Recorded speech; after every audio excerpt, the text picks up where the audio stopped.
Greetings, Minecrafters, and welcome to another thrilling, very festive Minecraft episode on all things well-being. And wow, oh my gosh, it's snowing, like a little, sort of spinning.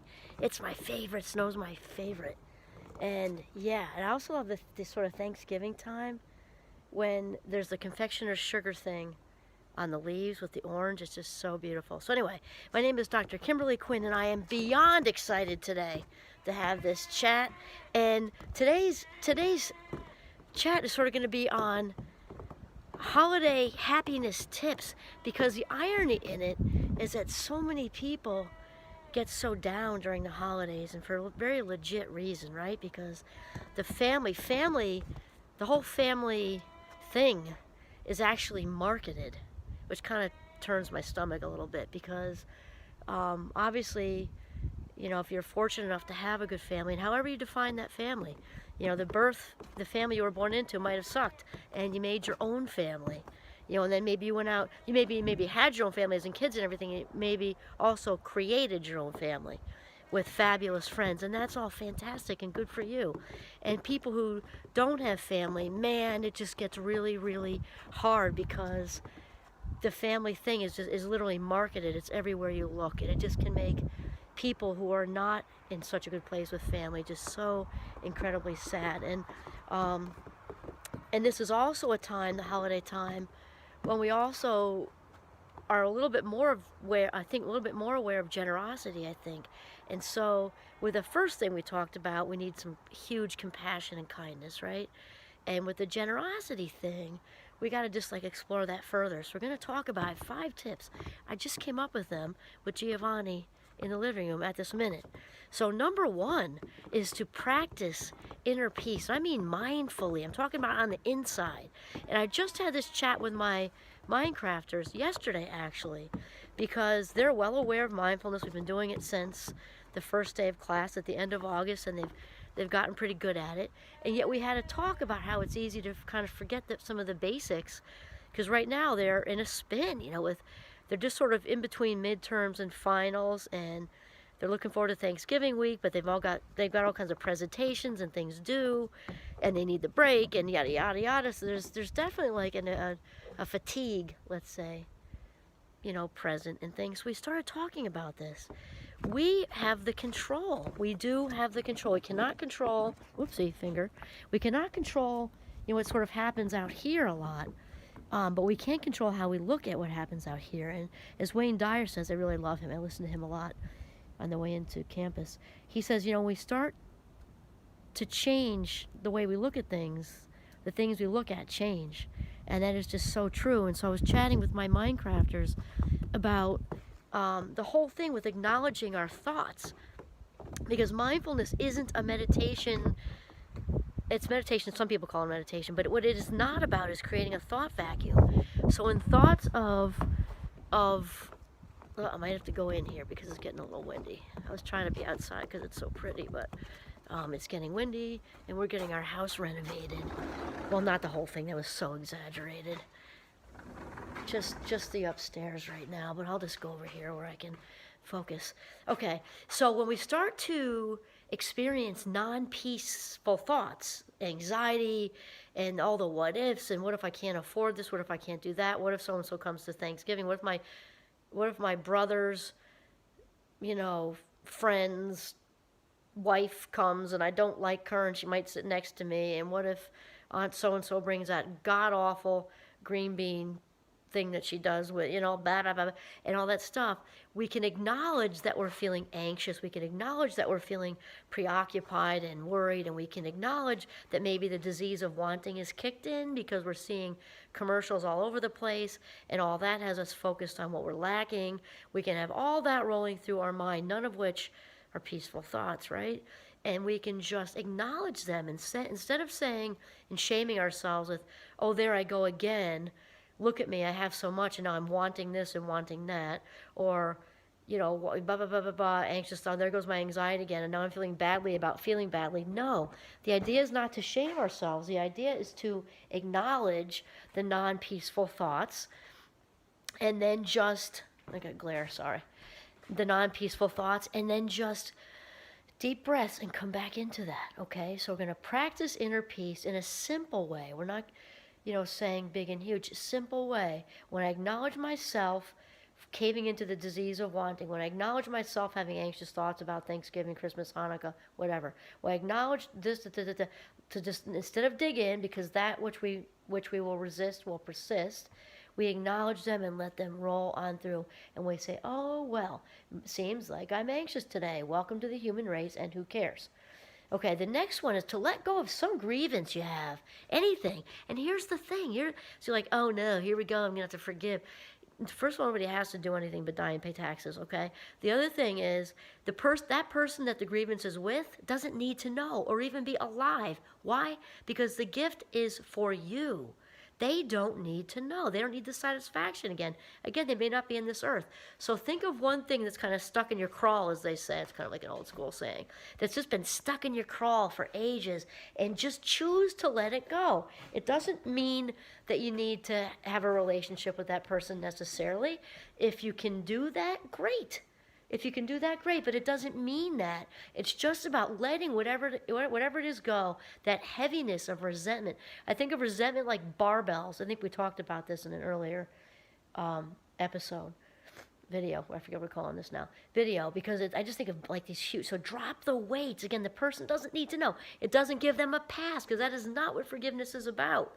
It does not give them a past. It does not mean you need to have a relationship. It just means you're giving a gift to yourself that you're not going to hang on to your past history at the expense of your destiny. I love that one. That actually came from Dr. Jakes. He's a friend of Oprah and mine, right? She's one of my besties. She just doesn't know. So I'm going to say that again, because that's like, as Oprah says, a pump moment. When we hang on to our past history, it is at the expense of our destiny, because we can't possibly be our best selves when we're carrying all those weights, and it takes up so many our life minutes. It's terrible. So let go of it, not at the expense of your destiny. Number 3 is to do a conscious act of kindness. My Minecrafters do these, and versus random act of kindness. All kindness is good, so go ahead and do whatever kindness. However, my Minecrafters, their assignment is to go out into their respective world and to do something that there's just 2 rules. You cannot know the person. They have to be a complete stranger. So you have to set out that day to see what comes your way. It'd be anything from holding a door open to doing something bigger. Who knows where it'll take you? So you don't know the person, and there's no money exchange, with the exception of buying a Pepsi, cup of coffee, piece of pizza level. Okay, I'm not going to, just certainly not dissuade people from, donating to good causes and stuff. But for our purposes, because, handing over money, which is great, that's great, super needed at this time and pretty much around the world all the time, right? This is different, because making an effort takes a whole lot more out of you than just writing a check. I'm just saying, okay? So to not know the person and have very little money exchange, very little money involved, no money exchange at all. So to do that, because what we do for ourselves, we do for other people. What we do for other people, we do for ourselves. There's even a dopamine fix, which is, I think, God's, the source, universe's way of keeping us doing nice things for each other. And then the little addendum clause with that is to not tell anyone about it.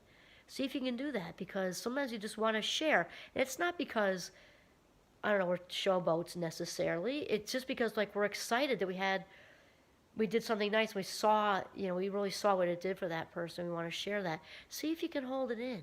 Because if you can hold it in, it's that much better. Because even leaking it out a little bit, it just kind of takes away from the experience. As it says somewhere in the Bible, and I'm a no Bible expert, I'm telling you, basically the religions and cultures around the world are all saying the same thing, right? Just in different language and in different ways. But if there's something in there, like the left hand doesn't know what the right hand's doing or something like that, I don't know. But it makes it even cooler. Cool level is up higher if you can do a really nice thing for someone and keep it to yourself. So just try that. Number 4 is to write a letter to your most important person, or an important person. And they don't have to be alive either, actually, because this is for you.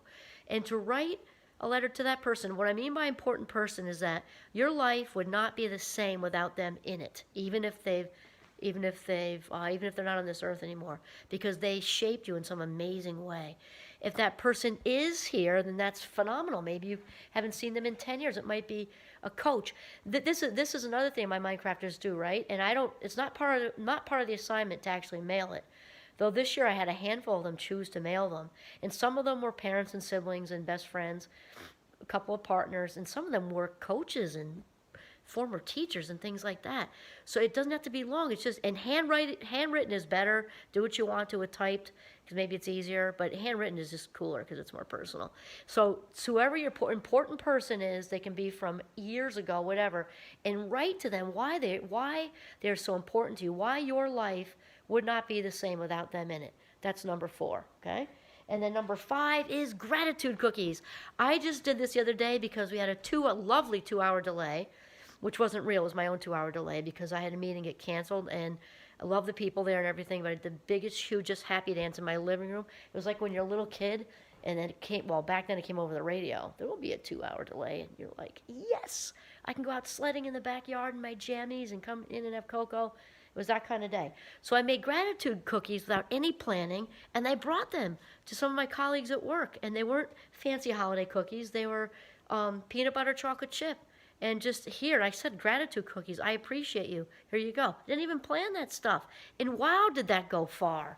Plus, they're really good. I mean, they taste good. But gratitude cookies. So let's just recap. So practice inner peace by allowing the non-peaceful thoughts to go through, acknowledging them without judgment of ourselves, and just deep breaths, and getting centered again. Letting go of one grievance, really let it go. The person, remember, does not need to know. They don't even need to be on this earth. Why? Because it's a gift for you. It doesn't give them a pass. It's just you completely dropping the weight and letting it go. It's not about them whatsoever. We don't care if they apologize, don't need it. Just let it go. The third one, conscious act of kindness. So you don't know the person, no exchange of money unless you're buying like pizza, coffee, Pepsi level. If you do some kind of little craft and bring it to like an assisted living home, just minimal money, it's because it's about the effort. Number 4 is to write a letter to your most important person or an important person about how your life would have been so different without them in it. And if you can do it, send it. And then the 5th one is make gratitude cookies. They don't have to be in all kinds of fancy wrapping, or they can. Really, it's up to you. And it doesn't have to be around Christmas and Hanukkah. I did this like 2 weeks ago and just called them gratitude cookies. And it's fantastic. So these 5 holiday happiness tips hopefully will really help us all to stay centered on the meaning that the holidays can potentially have, because it's easy to get swept up in all the non-meaning stuff, and I know you know what I mean.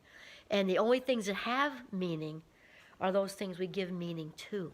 So in order to give meaning to your own holiday experience and the experiences of those you love is really all wrapped around mindfulness, gratitude, and peace. This is Kimberly Quinn signing off from Northern Vermont. Have a mindful, peaceful, grateful day.